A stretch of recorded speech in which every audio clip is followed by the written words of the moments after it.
Good morning student. आज हमारा topic है hence law of constant heat summation, यानी हेंस का स्थिर ऊष्मा संकलन का नियम। ठीक है, हेंस लॉ बहुत ही इम्पोर्टेंट टॉपिक है और एग्ज़ाम में पूछे जाते हैं। ठीक है, और इजी भी है। ठीक है, तो हेंस लॉ क्या कहता है?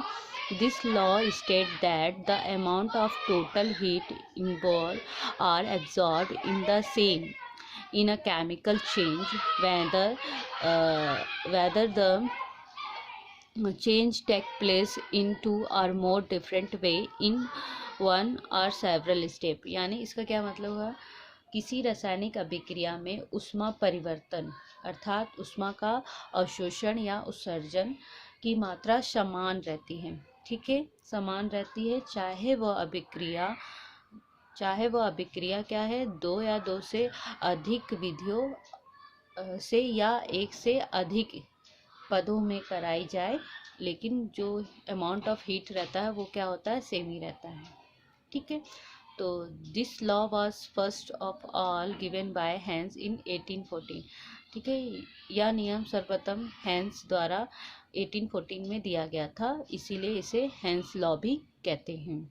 ठीक है, इसे एक एग्जाम्पल द्वारा समझते हैं। यहाँ कोई रिएक्शन है जहाँ ए रिएक्टेंट और बी प्रोडक्ट है। ठीक है, हम यहाँ पे पहले विधि में हमने क्या किया है, ए से बी डायरेक्ट बनाया है। ठीक है, अब इसी को ए से बी हम दूसरे विधि द्वारा पहले हम क्या करते हैं, ए से सी को बनाते हैं, फिर सी से बी को बनाते हैं। तो ए और बी, ए से डायरेक्ट बी बनाने में कैपिटल Q1 हीट, ठीक है, हीट लगता है।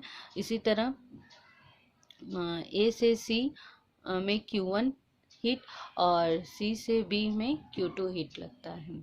ठीक है, तो पहले विधि में हम लोग डायरेक्ट फॉर्मेशन करते हैं, दूसरे में क्या है, एक इंटरमीडिएट, फिर उसके बाद प्रोडक्ट का फॉर्मेशन होता है। तो इंटरमीडिएट यहाँ पे हमने एक ही लिया है, यहाँ एक से ज़्यादा भी इंटरमीडिएट हो सकते हैं। ठीक है, according to the Hess law. ठीक है, हेंस लॉ के अनुसार, ठीक है, जो अभी हमने इधर जो लॉ पढ़े हैं उनके अनुसार क्या हो जाए, तो Q1 capital Q1 equal to small Q1 plus Q2, यानी चाहे हम रिएक्शन डायरेक्ट करवा दें या उसको कई पदों में करवाते हैं, लेकिन जो अमाउंट ऑफ हीट क्या होता है, इक्वली रहता है। या तो जो अमाउंट ऑफ हीट एब्जॉर्ब हो, या उसमें एब्जॉर्ब हो रही हो, या उससे निकल रही हो, ठीक है, इमिट हो रही हो, लेकिन दोनों की क्वांटिटी क्या होती है, इक्वल होती है। यानी हमारा रिएक्शन चाहे एक्सोथर्मिक हो चाहे एंडोथर्मिक हो, दोनों में ही जो भी हीट इन्वॉल्व होती है उसकी क्वांटिटी क्या होती है, इक्वल होती है, कांस्टेंट होती है, चाहे हम एक स्टेप में कराएं चाहे उसको कई स्टेप में करवाएं। ठीक है, The net heat of reaction depend only upon the initial and final state of the system and not at all on the intermediate state। यानी इसका क्या मतलब होता है, कि किसी भी रिएक्शन में जो हीट होता है, हीट ऑफ रिएक्शन यानी जो ऊष्मा होती है, जो रिएक्शन में जो भी ऊष्मा होती है वो किस पे डिपेंड करती है, only the initial and final state, यानी उसकी प्रारंभिक और अंतिम अवस्था पर, किसी भी सिस्टम की प्रारंभिक और अंतिम अवस्था पर डिपेंड करती है, ना कि इंटरमीडिएट स्टेट पे। यानी जो इंटरमीडिएट या माध्यमिक जो बीच में इंटरमीडिएट स्टेट होते हैं उस पर डिपेंड नहीं करती हैं। ठीक है, तो this law is the direct consequence of the law of conservation of energy. ठीक है, तो ये लॉ किसे बताता है, कंजर्वेशन ऑफ एनर्जी, यानी ऊर्जा संरक्षण का जो नियम, जो फर्स्ट लॉ ऑफ थर्मोडायनेमिक पढ़े हैं उसका ही परिणाम है। ठीक है, तो this law is the direct consequence of the law of conservation of energy, यानी ये ऊर्जा संरक्षण के नियम का ही परिणाम है। ठीक है, इसे हम लोग और अच्छी तरह से समझ सकते हैं किसी एग्जाम्पल को लेके। ठीक है, यहाँ हमने क्या एक एग्जांपल लिया है, formation of carbon dioxide from carbon and oxygen. ठीक है, यहाँ हम कार्बन डाइऑक्साइड के फॉर्मेशन बनाने की बनाने की बात करते हैं, यानी कार्बन डाइऑक्साइड को हम कार्बन और ऑक्सीजन से बताएंगे। तो हमने यहाँ कार्बन डाइऑक्साइड को दो विधियों द्वारा बनाएंगे, पहली विधि और दूसरी विधि। पहली विधि में हम लोग कार्बन डाइऑक्साइड को डायरेक्ट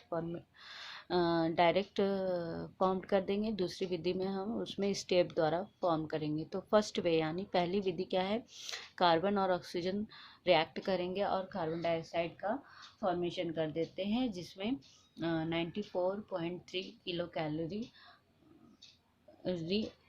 एनर्जी निकलती है।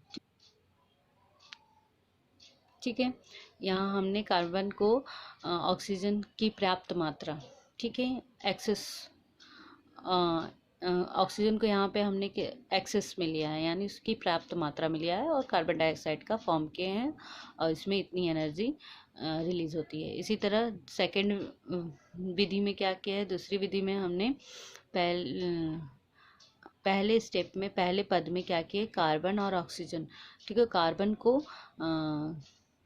ऑक्सीजन की अल्प मात्रा में लेके रिएक्शन कराते हैं और उसको क्या बनाते हैं, पहले कार्बन मोनोऑक्साइड बनाते हैं।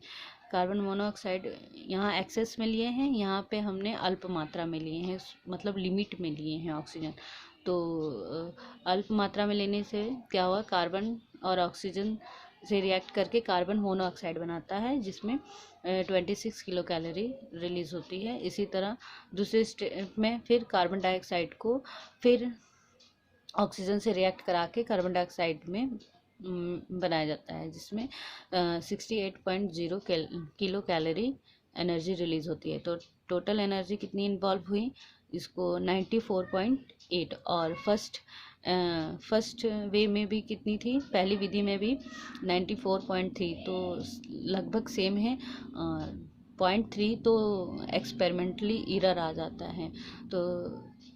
तो हमने एक्सपेरिमेंटली देखे कि कार्बन डाइऑक्साइड को डायरेक्ट बनाने में और स्टेप बाय स्टेप बनाने पर दोनों विधियों में भी क्या होती है, जो हीट जितनी इन्वॉल्व होती है वो सेम आती है।